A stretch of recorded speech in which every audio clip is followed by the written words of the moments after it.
Berada di antara gunung berapi, membuat daerah istimewa ini punya tanah yang subur untuk ditanami berbagai macam tanaman.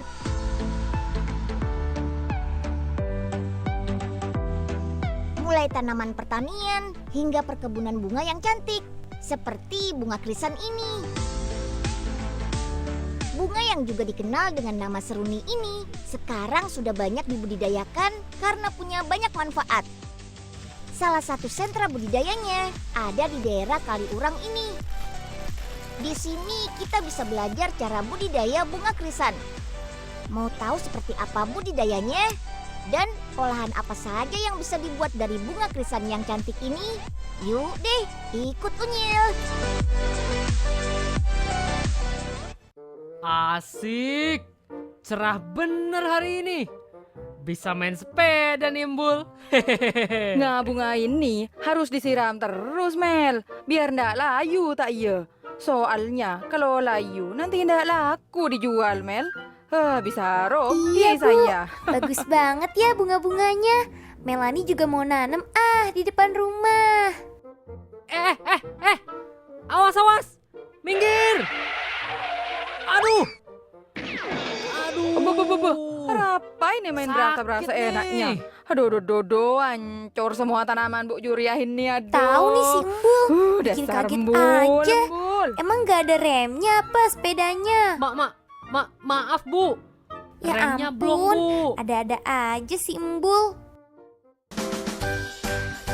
Budidaya bunga krisan ini cukup mudah.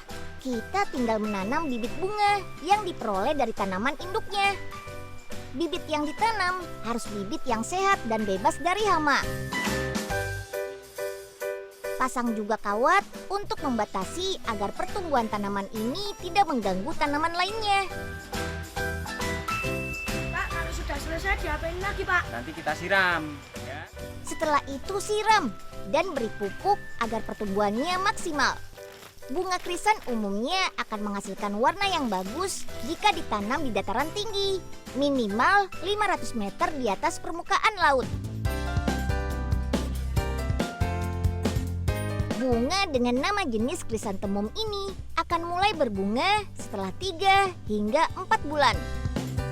Saat ini bunga krisan memang belum banyak dibudidayakan di perkebunan lepas karena tanaman bunga ini sangat rentan jika terkena hujan. Karena itulah budidaya paling cocok dilakukan di dalam greenhouse seperti ini. Memetik bunga krisan, tangkainya tidak boleh terlalu pendek ya, biar nggak mudah layu. Biasanya satu batang krisan ini dijual mulai dari Rp3.500.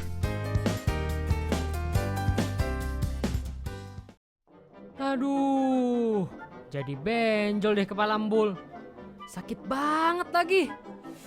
Aduh. Nih Embul, Melani petikin bunga buat ngobatin kepala Embul yang benjol. Hah? Bunga? Gak salah Mel. Kayak dukun aja ngobatin pakai bunga-bungaan. Bunga ini tuh memang paling ampuh buat mengobati kepala benjol, Embul. Iya, coba dulu nih. Dijamin cepet sembuh. Perih banget Mel. Sakit Makanya, Embul, kalau naik sepeda itu pelan-pelan aja, hati-hati. Iya deh Nyil.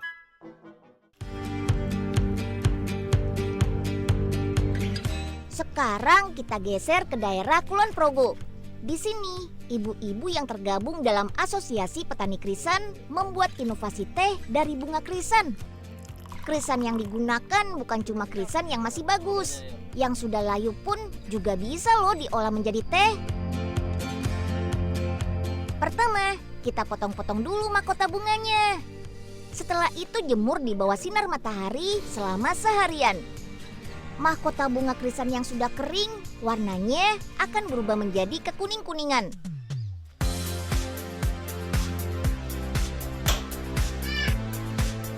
Selanjutnya sangrai selama 1 jam sampai gosong dan aroma wanginya keluar.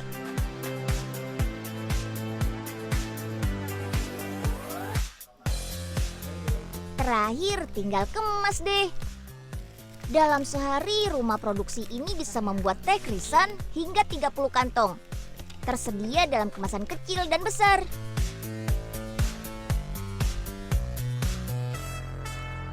Cara menyeduh teh krisan ini sama kok seperti teh biasa. Selain aromanya yang wangi, teh dari bunga krisan ini juga kaya akan vitamin C loh. Khasiatnya sangat bagus untuk mengobati demam, batuk pilek, melancarkan aliran darah, serta menjaga kesehatan jantung dan paru-paru. Wah, sudah cantik, berkhasiat juga. Wih.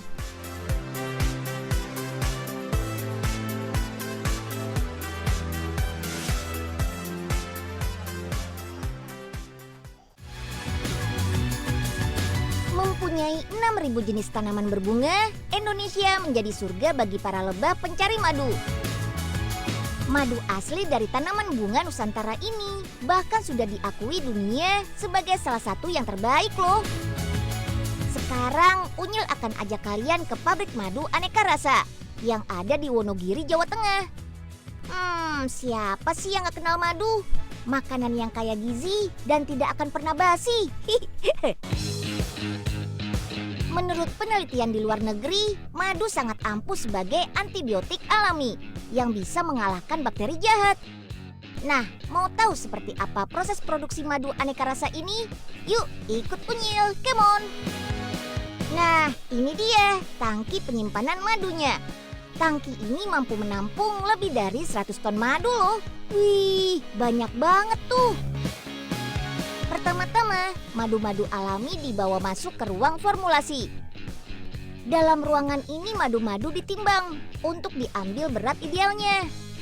Setelah berat idealnya didapat, tambah madu alami ini dengan nutrisi pelengkap seperti vitamin. Nah, bagi teman-teman yang kurang suka rasa madu asli, pabrik ini juga menambah rasa buah. Jadi madunya lebih kaya rasa. Tapi tenang, rasa buah yang ditambahkan berasal dari ekstrak buah alami kok. Jadi aman dan sehat. Tabung-tabung berwarna ini adalah sampel atau contoh madu yang sudah selesai diformulasi. Masing-masing warna mewakili rasa buah yang berbeda loh. Dalam sehari ruangan formulasi ini bisa menghasilkan racikan untuk 3 kali produksi. Dari ruang formulasi, madu-madu alami yang sudah kaya nutrisi ini kemudian masuk ke ruang pencampuran. Ini namanya tabung main pot dan oil pot. Madu alami yang keluar dari ruang formulasi kemudian dimasukkan ke dalam tabung main pot dan oil pot ini. Fungsinya untuk menimbang jenis madu dalam sekali produksi.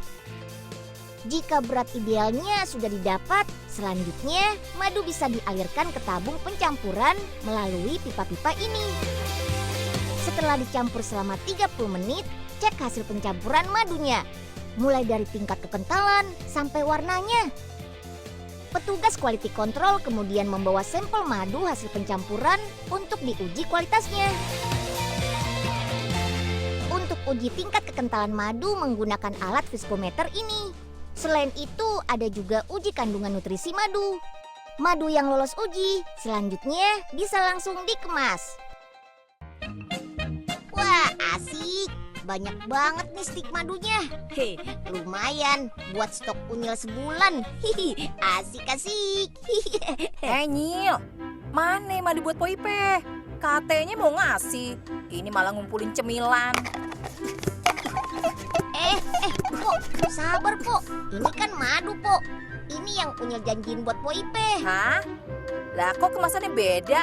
Unyil bohong ya? Ya ampun, beneran Pok.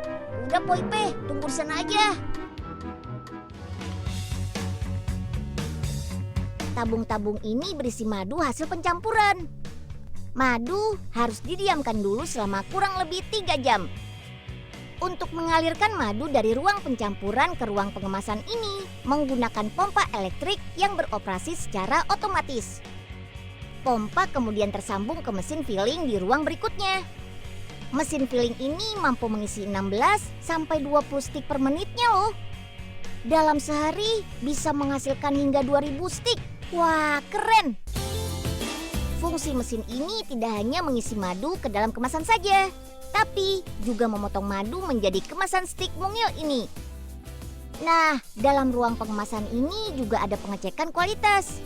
Petugas quality control akan mengecek apakah ada kemasan yang gagal atau ada berat madu yang tidak sesuai. Sebelum dikemas, masih ada satu proses lagi nih, namanya pressure test atau tes tekanan. Selain menggunakan mesin, proses pengemasan di pabrik ini juga ada yang masih manual loh. Pabrik madu ini memiliki tenaga kerja lebih kurang 400 orang. Setiap harinya mampu mengirim hingga bertonton madu kemasan rasa buah ke seluruh Indonesia. Dengan dibuat aneka rasa seperti ini, pastinya kita jadi lebih suka kan mengkonsumsi madu.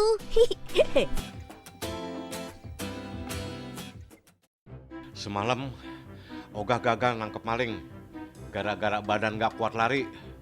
Pokoknya Ogah harus sehat. Pak Ogah, tumben siang-siang olahraga. Biasanya Pan lagi molor. Po Ipe makin cantik aja nih. Biasa, Pak Ogah lagi fitness nih, Po. Biar kampung kita makin aman. Gaya banget dah, kayak kuat aja. Nih, kebetulan Po Ipe bawa madu nih. Sampai tahu bisa nambah tenaga. Asik. Po Ipe emang perhatian banget sama Pak Ogah. Cuapin dong, cuapin. Makasih ya, Po ya. Warna-warni bunga yang indah ternyata juga bisa loh dijadikan pewarna alami. Bahkan bisa dikreasikan menjadi jelly art seperti ini. Wah, bagaimana ya caranya? Saksikan di laptop si Unyil sesaat lagi.